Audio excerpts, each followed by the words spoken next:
हरे कृष्णा। आज का हमारा सत्संग श्रीमद् भगवद गीता के 11वें अध्याय का 33वां श्लोक। भगवान कृष्ण कह रहे हैं कि अर्जुन उठो, लड़ने के लिए तैयार हो जाओ और यश अर्जित करो। अपने शत्रुओं को जीत कर राज्य का भोग करो। ये सब मेरे द्वारा पहले ही मारे जा चुके हैं और तुम तो केवल निमित्त मात्र हो। इसी बात पर आज की हमारी सत्संग होगी। निमित्त यानी कारण। जैसा हम कहीं पर पहुंचना चाहते हैं तो गाड़ी पे जाते हैं, तो गाड़ी निमित्त है। निमित्त कारण अपने आप में उसका कोई अस्तित्व नहीं है। वो तो कारण बनाने वाले के अधीन है। इसी तरह हम सब भगवान के कारण है, निमित्त है।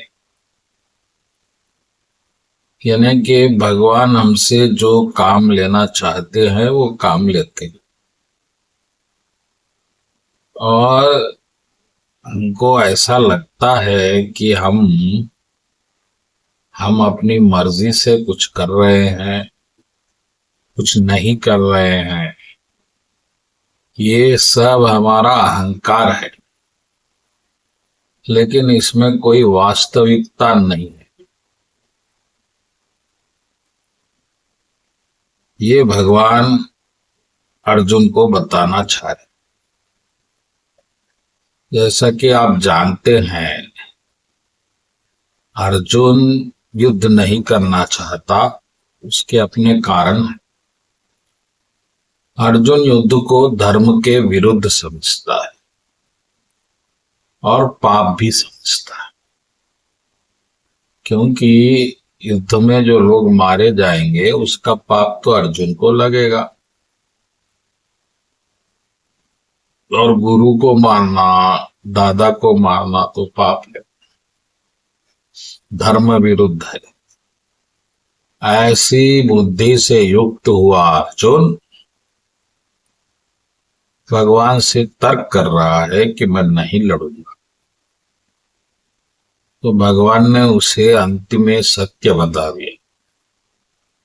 सत्य क्या है कि भैया तुम केवल कारण,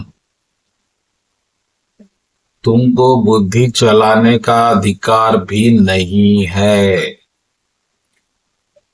ये जो मैं आपकी बकवास सुन रहा हूं 1 घंटे से या जवाब दे रहा हूं, ये मेरी अति कृपा है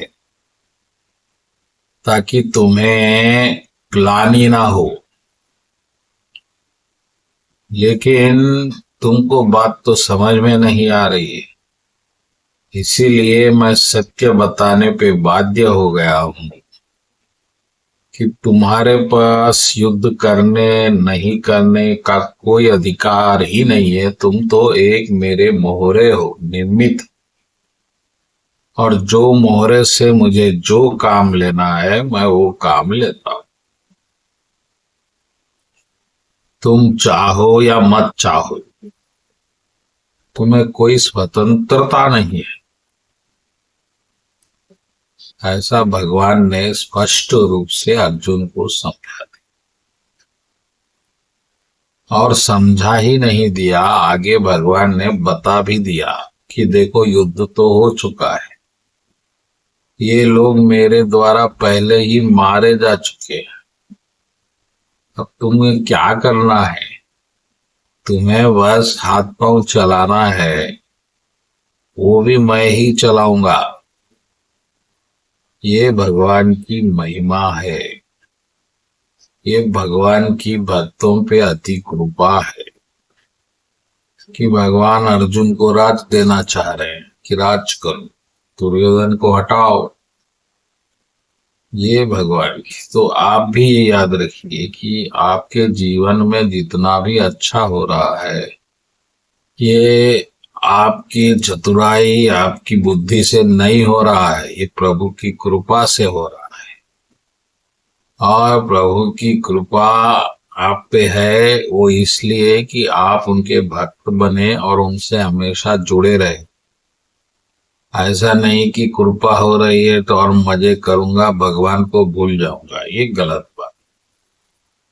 इस बात का ध्यान रखिए। बोलो कृष्ण कन्हैया लाल जी की जय।